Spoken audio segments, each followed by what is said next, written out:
became the thought of the powers that be of the Board of Education, that they announced the fact that, made public the fact that there were fewer than 12 licensed assistant principals, supervisors in the entire city of New York. And thus, that stimulated Fordham University to seek a grant, and they received a grant from the Ford Foundation. This was designed to teach us, to give us the theory and background of becoming a creditable principal or assistant principal, supervisor in the city of New York. But it turns out I became selected as a principal. And it so happened the fact that I was a former student. And this was especially acceptable to many of the parents and community people, because I'd worked closely with a lot of community people and a lot of the parents as well. So that was the beginning of my tenure as principal. I stayed there for 13 years. Then I was chosen to become deputy superintendent at the district office, which I stayed and have a big program in expanding parental choice, and I was a deputy superintendent. And that was a very successful program, honoring the support of principals, assistant principals, and community people. And at the same time, we were trying to teach and give some tutorship to young, to persons who are aspiring to become assistant principals and principals. And I was largely involved in that until I retired, which is in 1986.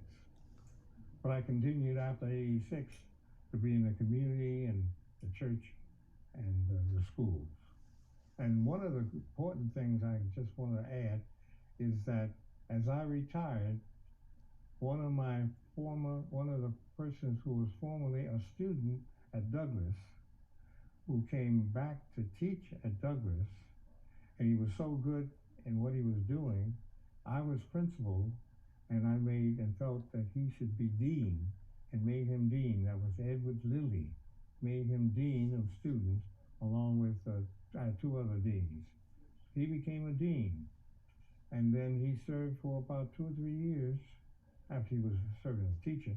Then he was a dean for 2 or 3 years, and then he was called off because he was invited to join the staff of City College. He joined the staff of City College, and about 2 years after that, I retired. And as I retired, he turned and hired me as one of his professors, and he was in charge of all of that.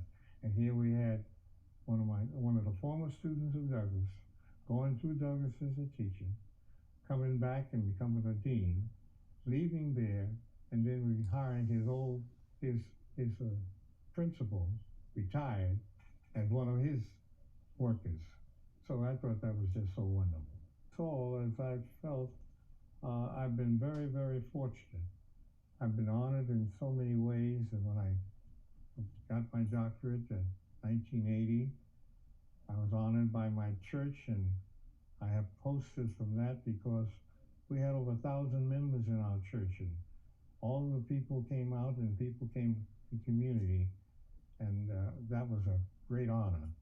And then when I retired, it was a great honor because we had so many people from all over the city that came and recognized some of the work that I had done, and I felt I had done a good job. It made me feel good. At St. Mark's United Methodist Church, on 137th, 138th, and Edgecombe and St. Agnes Avenue. I'll just say this last thing. I said this at the very beginning, but I just want to repeat it because I'm just so thrilled, and actually I'm overcome, almost with emotion, to talk about Douglas and to get other people involved. Hearing about it, it would be easy to gender up a lot of people who would join the bandwagon, one of these, remembering what was done at Douglas and feeling the need for what needs to be done today, and giving of themselves in whatever communities they are to help whomever needs this help.